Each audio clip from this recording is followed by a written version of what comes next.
अहाँ सब गोटा से अनुरोध है कि हमर यूट्यूब चैनल के सब्सक्राइब करू और घंटी के बटन जरूर दबाऊ। गौरी पूजू जानकी सजानकी पूरत कामना। गौरी पूजू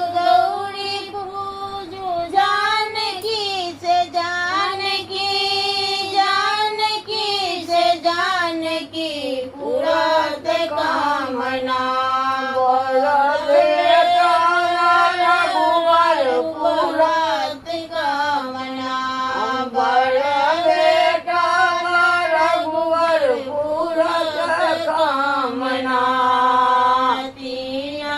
आचिन लाए गौरी हम पूजब गौरी हम पूजू पूरत कामना।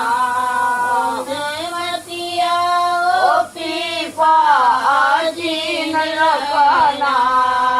जमतिया ओ पीपा आचिन लगना। गौरी पूजू जानकी से जानकी से जानकी पूरत कामना। बड़ बेटा रघुवर पूरत कामना।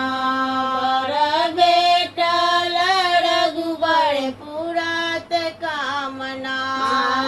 तीना फूल लाए गौरिया हम पूजू है गौरिया हम पूजू पूरत कामना। तारुल कनैला गुलाब लैना। तारुल कनैला गुलाब लैना। गौरी पूजू जानकी से जानकी